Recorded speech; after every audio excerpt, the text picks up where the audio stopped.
Welcome to a fireside reading of Anne of Green Gables by Lucy Maud Montgomery, Chapter 25, The Story Club is Formed.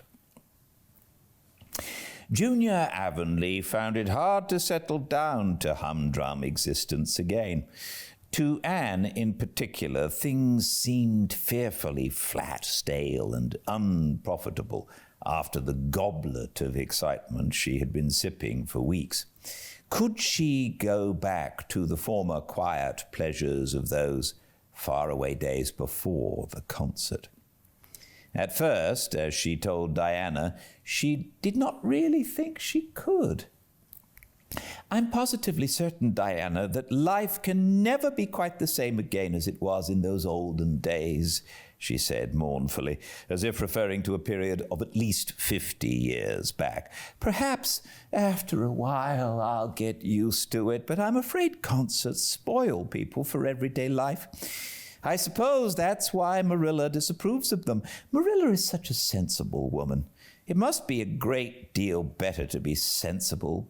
But still, I don't believe I'd really want to be a sensible person because they're so unromantic. Mrs. Lynde says there is no danger of my ever being one, but you can never tell. I feel just now that I may grow up to be sensible yet, but perhaps that's only because I'm tired. I simply couldn't sleep last night for ever so long. I just lay awake and imagined the concert over and over again. That's one splendid thing about such affairs. It's so lovely to look back to them." Eventually, however, Avonlea School slipped back into its old groove and took up its old interests. To be sure, the concert left traces. Ruby Gillis and Emma White, who had quarrelled over a point of precedence in their platform seats, no longer sat at the same desk. And a promising friendship of 3 years was broken up. Josie Pye and Julia Bell did not speak for 3 months because Josie Pye had told Bessie Wright that Julia Bell's bow, when she got up to recite, made her think of a chicken jerking its head, and Bessie told Julia. None of the Sloanes would have any dealings with the Bells because the Bells had declared that the Sloanes had too much to do in the program, and the Sloanes had retorted that the Bells were not capable of doing the little they had to do properly. Finally, Charlie Sloane fought Moody Spurgeon McPherson because Moody Spurgeon had said that Anne Shirley put on airs about her recitations, and Moody Spurgeon was licked. Consequently, Moody Spurgeon's sister, Ella May, would not speak to Anne Shirley all the rest of the winter. With the exception of these trifling frictions, work in Miss Stacy's little kingdom went on with regularity and smoothness. The winter weeks slipped by. It was an unusually mild winter with so little snow that Anne and Diana could go to school nearly every day by way of the birch path. On Anne's birthday, they were tripping lightly down it, keeping eyes and ears alert amid all their chatter, for Miss Stacy had told them that they must soon write a composition on a winter's walk in the woods, and it behooved them to be observant. "Just think, Diana, I'm 13 years old today," remarked Anne in an awed voice. "I can scarcely realize that I'm in my teens. When I woke this morning, it seemed to me that everything must be different. You've been 13 for a month, so I suppose it doesn't seem such a novelty to you as it does to me. It makes life seem so much more interesting. In 2 more years, I'll be really grown up. It's a great comfort to think that I'll be able to use big words then without being laughed at." "Ruby Gillis says she means to have a beau as soon as she's 15, said Diana.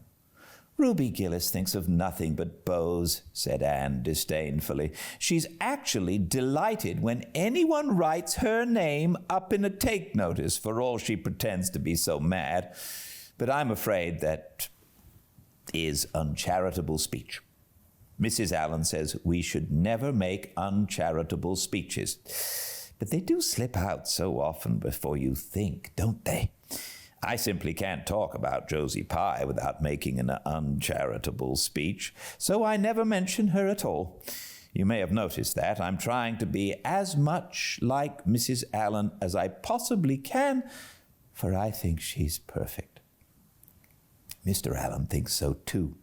Mrs. Lynde says he just worships the ground she treads on, and she doesn't really think it right for a minister to set his affections so much on a mortal being. But then Diana, even ministers are human and have their besetting sins just like everybody else. I had such an interesting talk with Mrs. Allen about besetting sins last Sunday afternoon. There are just a few things it's proper to talk about on Sundays, and that is one of them. My besetting sin is imagining too much and forgetting my duties. I'm striving very hard to overcome it, and now that I'm really 13, perhaps I'll get on better. In 4 more years, we'll be able to put our hair up, said Diana. Alice Bell is only 16 and she's wearing hers up, but I think that's ridiculous. I shall wait until I'm 17. If I had Alice Bell's crooked nose, said Anne decidedly, I wouldn't. But there. I won't say what I was going to say because it was extremely uncharitable. Besides, I was comparing it with my own nose, and that's a vanity. I'm afraid I think too much about my nose ever since I heard that compliment about it long ago. It really is a great comfort to me. Oh, Diana, look, there's a rabbit. That's something to remember for our woods composition. I really think the woods are as lovely in winter as they are in summer. They're so white and still, as if they were asleep and dreaming pretty dreams. I won't mind writing that composition when its time comes, sighed Diana. I can manage to write about the woods, but the one we're to hand in Monday is terrible.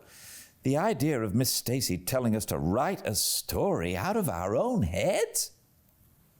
Why, it's as easy as a wink, said Anne. It's easy for you because you have an imagination, retorted Diana. But what would you do if you had been born without one? I suppose you have done your composition already.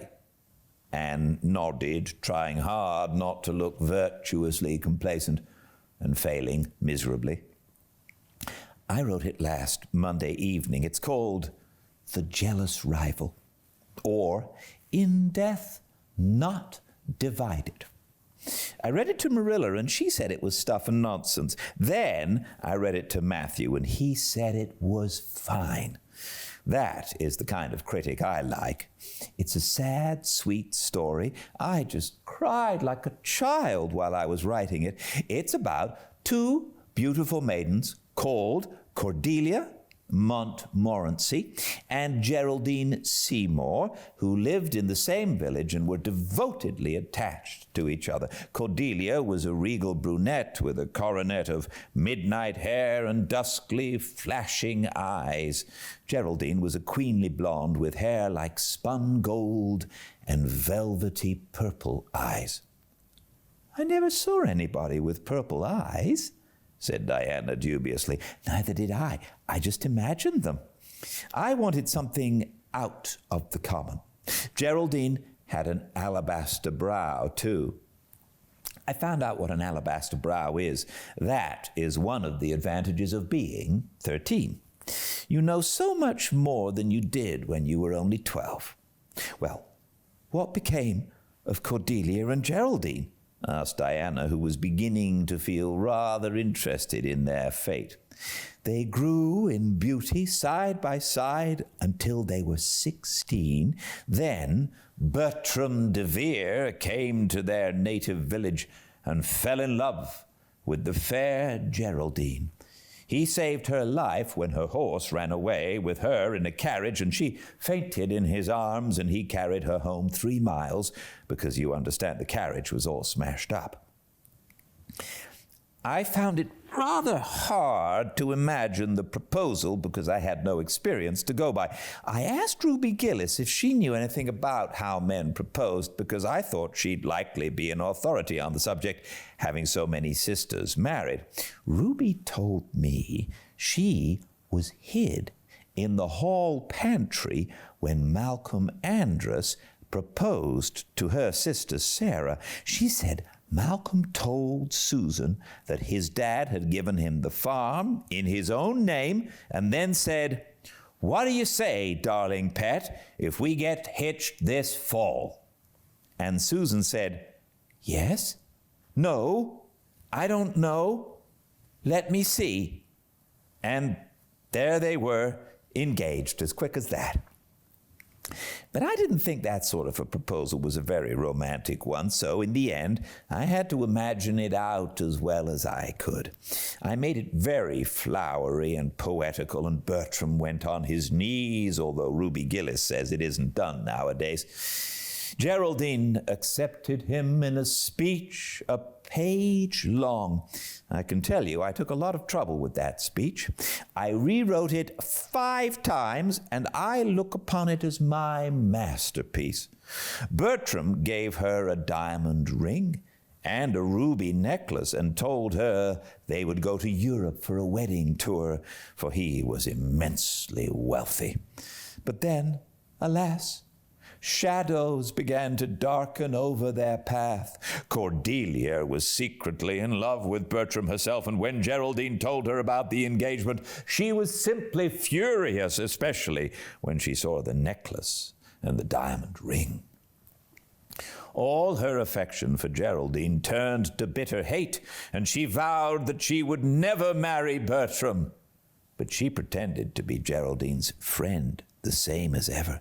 One evening, they were standing on the bridge over a rushing, turbulent stream, and Cordelia, thinking they were alone, pushed Geraldine over the brink with a wild, mocking, "Ha, ha, ha!" But Bertram saw it all, and he at once plunged into the current, exclaiming, "I will save thee, my peerless Geraldine!" But alas, he had forgotten he couldn't swim, and they both drowned, clasped in each other's arms. Their bodies were washed ashore soon afterwards. They were buried in the one grave, and their funeral was most imposing, Diana. It's so much more romantic to end a story with a funeral than a wedding. As for Cordelia, she went insane with remorse and was shut up in a lunatic asylum. I thought that was a poetical retribution for her crime. "How perfectly lovely," sighed Diana, who belonged to Matthew's school of critics. "I don't see how you can make up such thrilling things out of your own head, Anne. I wish my imagination was as good as yours." "It would be if you'd only cultivate it," said Anne cheeringly. "I've just thought of a plan, Diana. Let you and me have a story club all our own and write stories for practice. I'll help you along until you can do them by yourself. You ought to cultivate your imagination, you know. Miss Stacy says so. Only we must take the right way. I told her about the haunted wood, but she said we went the wrong way about it in that." This was how the Story Club came into existence. It was limited to Diana and Anne at first, but soon it was extended to include Jane Andrews and Ruby Gillis and 1 or 2 others who felt that their imaginations needed cultivating. No boys were allowed in it, although Ruby Gillis opined that their admission would make it more exciting, and each member had to produce 1 story a week. It's extremely interesting, Anne told Marilla. Each girl has to read her story out loud, and then we talk it over. We are going to keep them all sacredly and have them to read to our descendants. We each write under a nom de plume. Mine is Rosamond Montmorency. All the girls do pretty well. Ruby Gillis is rather sentimental. She puts too much love-making in her stories, and you know too much is worse than too little. Jane never puts any because she says it makes her feel so silly when she had to read it out loud. Jane's stories are always extremely sensible. And Diana puts too many murders in hers. She says most of the time she doesn't know what to do with the people, so she kills them off to get rid of them. I mostly always have to tell them what to write about, but that isn't hard, for I've millions of ideas. I think this story writing business is the foolishest yet, scoffed Marilla. You get a pack of nonsense into your heads and waste time that should be put on your lessons. Reading stories is bad enough, but writing them is worse. But we're so careful to put a moral into them all, Marilla, exclaimed Anne. I insist upon that. All the good people are rewarded and all the bad ones are suitably punished. I'm sure that must have a wholesome effect. The moral is the great thing. Mr. Allen says so. I read one of my stories to him and Mrs. Allen, and they both agreed that the moral was excellent. Only they laughed in the wrong places.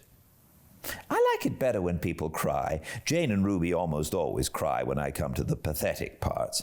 Diana wrote her Aunt Josephine about our club, and Aunt Josephine wrote back that we were to send her some of our stories, so we copied out 4 of our very best and sent them. Miss Josephine Barry wrote back that she had never read anything so amusing in her life. That kind of puzzled us because the stories were all very pathetic and almost everybody died. But I'm glad Miss Barry liked them. It shows our club is doing some good in the world. Mrs. Allen says that ought to be our object in everything.